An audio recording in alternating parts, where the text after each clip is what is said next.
Last Christmas, my brother raised his glass and declared, "We've all agreed. You're out of this family."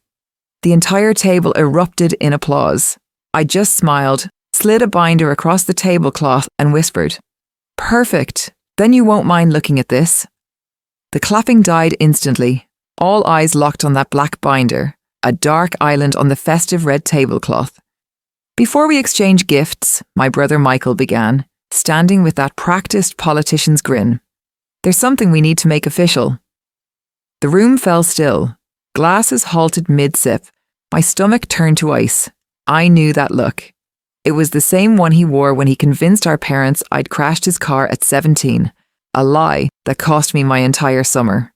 "We took a vote," he announced, sweeping his gaze around the dining room like a king surveying his subjects.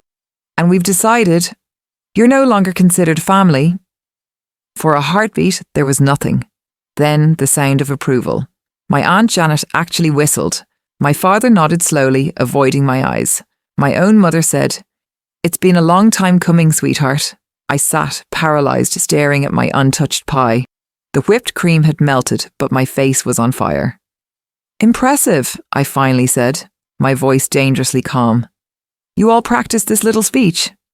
Michael's smirk deepened. "You've been a drain this family's peace for years. We're just making it clean." "It's unanimous," my mother added, reaching for a cookie as if discussing a grocery list. I scanned the room.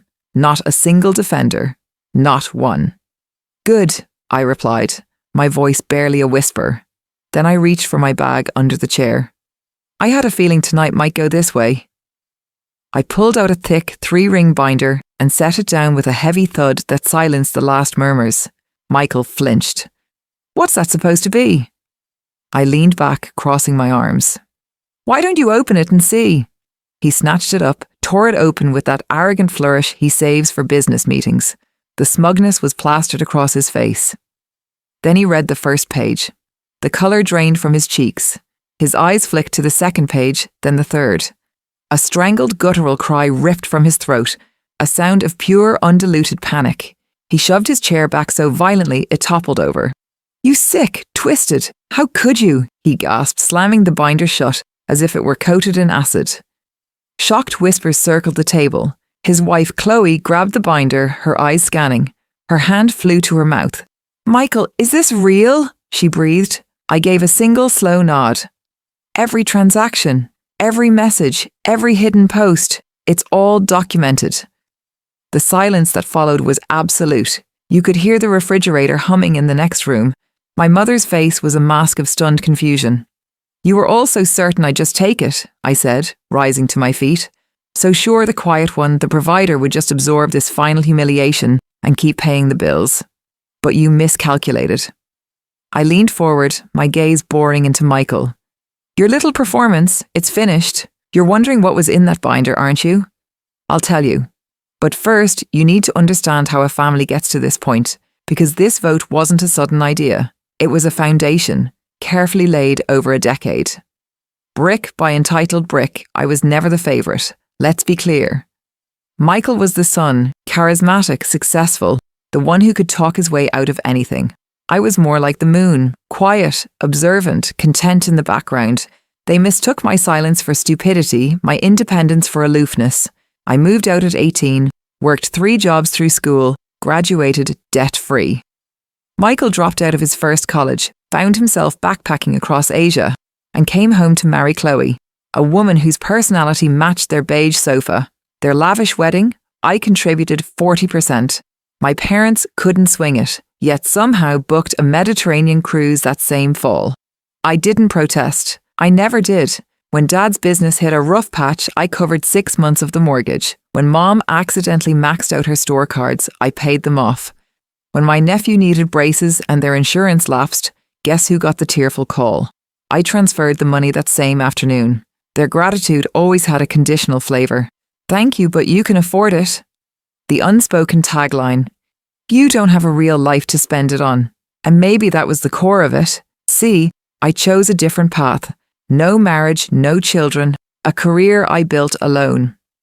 In their worldview, my time and money were community property, a fund for their emergencies, a safety net for their poor planning, Michael especially treated me like a corporate branch of his life. When his startup failed, I was the first call. Just a bridge loan. When Chloe needed a new SUV, it's just a couple of months of your salary. When they wanted to put a pool in and the quote came in high, the text arrived before I'd even finished my morning coffee. I always said yes, every single time. I told myself this was what family did, but support warped into duty, which then hardened into entitlement. The comments started as harmless digs at holiday dinners. Of course you got the promotion, you have no distractions. Must be nice to just jet off on vacation whenever you want. Then they grew sharper, more personal. You're so closed off. No wonder you end up alone. You don't understand real responsibility. Your life is a hobby. Yet they needed my hobby income constantly, desperately, in private. The hypocrisy was a thick fog in every room. The breaking point was a phone call. Michael, his voice oozing false warmth. Listen, we're looking at this franchise opportunity. The bank just needs a co-signer. It'll be a formality. For the first time in my life, I said no. Not maybe, not let me think. A clear, firm, I can't do that. The line went cold. Really? After everything we've done for you? Click. That was 4 months ago. The silence that followed was a living thing. Mom's weekly calls stopped. Dad's texts were one-word answers. I wasn't invited to my niece's birthday. Michael blocked me online after posting a motivational quote about pruning toxic branches.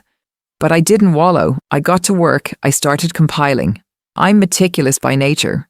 Bank statements, wire confirmations, Venmo logs, email chains, screenshot after screenshot of text messages begging for just one more favor.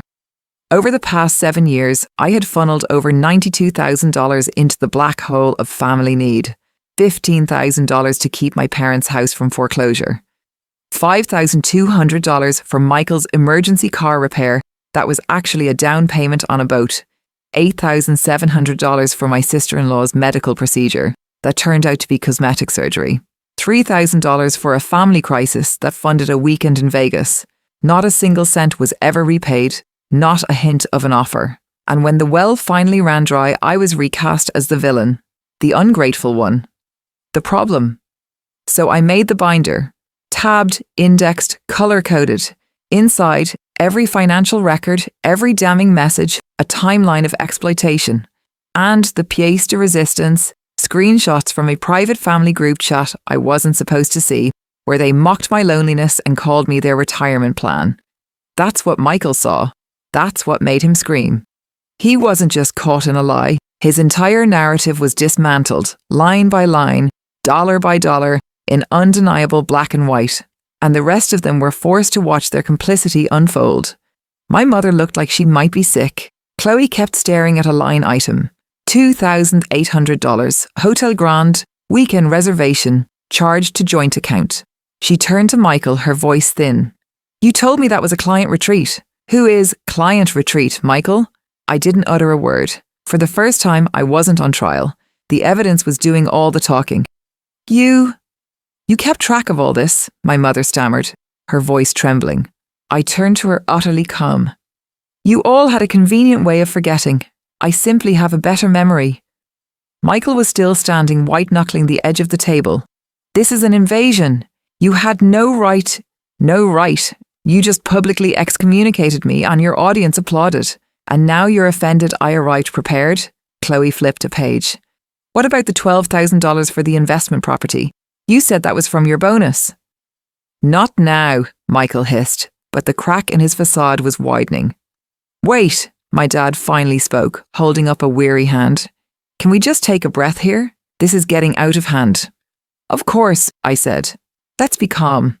Let's calmly discuss the time you called me a selfish investment while depositing the check I sent for your property taxes. He looked away. That was a difficult period. No, I said, the word slicing through the room. You were in a difficult period. I was the solution. Every single time. And the one instance I set a boundary, I became the family enemy. My dad, who had studied his placemat all night, mumbled, You're blowing this up bigger than it needs to be. I locked eyes with him and my voice dropped to a whisper. You watched it happen for 15 years. You saw it. You heard it. You let it continue, because confronting him was harder than sacrificing me. He had no rebuttal. Michael slammed his palm on the wood. You're just a bitter loner. This whole charade proves it. Who prints out screenshots? That's psychotic behaviour. And your behaviour, I replied, icy and controlled, proves you only valued me when my signature was on a cheque. You don't get to rewrite history now. You chose to give the money, he shouted, spittle flying. No one held a gun to your head. And yet, I said, taking a step forward, you operated with the certainty I would, every time. Until it wasn't a choice, it was my assigned role. And when I resigned from that role, you fired me from the family. My voice didn't crack from pain, but from a fury so deep it vibrated. You never wanted a sister. You wanted a subsidized supporter. Chloe stood up, clutching the binder. Is this true? She asked Michael, her voice hollow. All of it? The hotel? The boat down payment? Michael looked at her, and for once the silver tongue failed him. No quick lie, no charming deflection, just a void of excuses. You lied, Chloe stated, the realization dawning. About the money, about where you were, about her. She gestured at me. I had to, Michael exploded. She was poisoning you all against me. I wasn't, I said softly. You did that yourself. I just kept the receipts. The room plunged into another icy silence. Then my mother tried her last, best weapon, manufactured warmth. Honey, we all overreacted. We're family. Families fight and forgive. Let's just put this ugly night behind us, please. I cut her off. You're not listening? She blinked. What? I'm not seeking reconciliation. I'm not asking for an apology. I'm informing you I am finished, Michael sneered. Oh, spare us the dramatic exit. You'll come crawling back when you're lonely. I looked directly into his eyes, my gaze unflinching. Not this time. I reached into my jacket and produced a long legal envelope. What now? My father sighed, the picture of exhausted martyrdom. I let it fall onto the table. Chloe picked it up, pulled out the documents. Her eyes scanned the top page. What is this? She whispered, her face ashen. I answered for her. Legal disassociation. Revocation of power of attorney for both parents. Removal as healthcare proxy. Stripped executor status. My signatures are already notarized. As of this moment, I am no longer legally, financially, or morally responsible for any of you. My mother made a small, wounded sound. You're severing everything? Everything, I confirmed. That's heartless, she cried, real tears now glistening. We made mistakes, but we're still your blood. I turned to her, my voice low and final. No, you're not. I took my coat from the back of the chair, cast one last look around the room at their stunned, shattered faces, and walked out. I left them surrounded by half-eaten food, twinkling lights, and the devastating truth they'd built themselves. I didn't look back, not because it was easy. A part of me was screaming inside. But as I shut the heavy front door behind me and breathed in the cold, quiet night air, I felt a tectonic shift within. For the first time in a lifetime, the air felt clear. I didn't go home. I drove to the old coastal lookout my grandfather used to take me to. I sat in the car, watching the dark, endless ocean, and felt weightless. No phantom tug of obligation, no dread of the next request, just stillness. The next 2 days, absolute radio silence. On the third day, the digital siege began. First, my mom, missed calls, then a voicemail. You can't mean it. We were upset, but we're your parents. Then Michael. You've destroyed everything. Chloe left. Are you satisfied? You're a vindictive monster. Then my dad. You crossed a line no one comes back from. Your mother is devastated. Fix this. I deleted them all. And the strangest thing, I slept. Deeply, dreamlessly, for 8 hours straight. There was no anxious midnight scrolling, no rehearsing conversations, no waiting for the next financial fire drill. The constant low-grade alarm in my nervous system finally shut off. I began living on my own schedule. Morning walks, reading entire books, cooking elaborate meals just for me. I updated my will, removed them from every in case of emergency field, and locked down my finances. This wasn't about retaliation anymore. It was about surgical removal. A week later, a text from my Aunt Janet, who had cheered the loudest. I never knew you paid Mom's nursing home top-up. I'm ashamed I went along with it. I didn't reply, but I didn't block her. Then a message from Chloe. I filed for divorce. I verified everything in the binder. She was cheating with a business partner for months. Thank you for the truth, even if it was brutal. You weren't the only one being used. That one I didn't expect. It felt like a fragment of justice. Empowered, I did something radical. I applied for a transfer to our company's overseas office. Not to run, but because for the first time no guilt trip anchor was holding me in place. Who will handle things here was a question that had died. I reconnected with old friends I'd neglected because I was always dealing with a family thing. Some had seen a vague post I'd made online. Their messages were simple. Glad you're out. Proud of you. No strings. No hidden agendas. Just support. People ask, do you have any regrets? I think, then answer honestly, I regret not valuing myself enough to do it 5 years sooner. I thought that was the end. But with people like them, your absence becomes a crisis they're forced to manage, and they don't go quietly. The first month was blissfully peaceful. Then, as the holidays approached, the campaign resumed. A text from my mother, a photo of their living room. The tree was up, presents underneath, but one large space was conspicuously empty. The caption, "It doesn't feel like Christmas without you. The kids keep asking for Auntie." I studied it. No apology. Just classic emotional framing. Look what your absence is doing to the innocent. I didn't respond. The next day, Michael tried. I know I was wrong, but don't take it out on the kids. Just come for Christmas Eve. Also, Mom and Dad's roof is leaking. The estimate is huge. I know you don't care, but I thought you should know. There it was. The ask, camouflaged in holiday guilt and a by-the-way problem. I blocked the number. Christmas Eve itself, a text from Dad. You've proved your point. Enough. We need help. We're still your flesh and blood. That night, I sat by my own fireplace in my own quiet living room. No tree, no noise, just the serene calm they'd always warned me would lead to a lonely death. And I was profoundly, deeply grateful for it. But it didn't stop. In January, a call from an unknown number, a man named Robert, calling on behalf of your father regarding the joint family assets. I calmly informed him I had legally severed all ties months prior, and any further contact would be considered harassment. I hung up. The ATM was closed and they were trying to pick the lock. The final attempt came in February. A handwritten letter, my mother's looping script. Page 1. Sorrow and nostalgia. You were always the strong one. We leaned on you too hard. Page 2. Guilt and worry. Your father's heart isn't strong. Michael is so lost. The grandkids are struggling. Page 3. The proposition. We have to sell the house, but we need help to break even. Just this one last time. For your father. For the family. I held the pages, letting myself feel the full, crushing weight of the obligation they designed. Then I methodically tore the letter into strips, walked to my balcony, and let the wind carry the pieces away. They weren't asking for their daughter back. They were petitioning to rehire their financier. They wanted the version of me that accepted abuse as the price of belonging. That person was gone. I am not their scapegoat. I am not their vault. I am not the emotional janitor who cleans up their messes. I am done.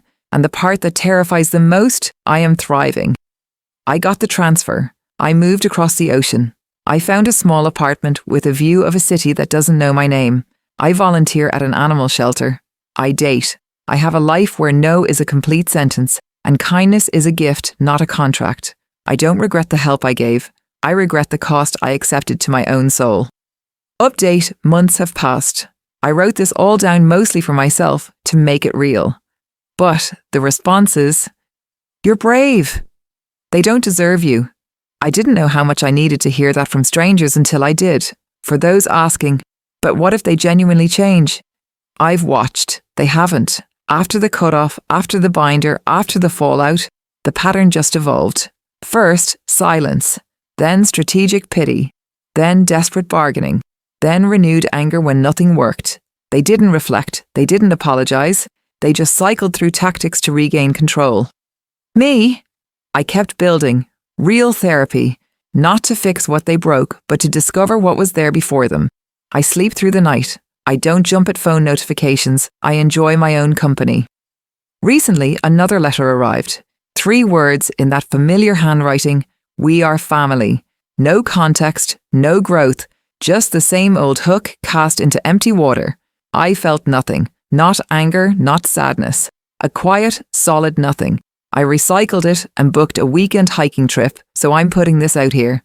To the quiet supporters, the family bankers, the emotional pack mules, did I do the right thing? Was cutting the cord an act of coldness or the first act of true self-preservation in a lifetime? I don't have all the answers, but I know this. For the first time in my existence, I'm not just enduring, I am alive. Thanks for listening. If this resonated with you, please like this video and subscribe to the channel for more stories about setting boundaries and reclaiming your life.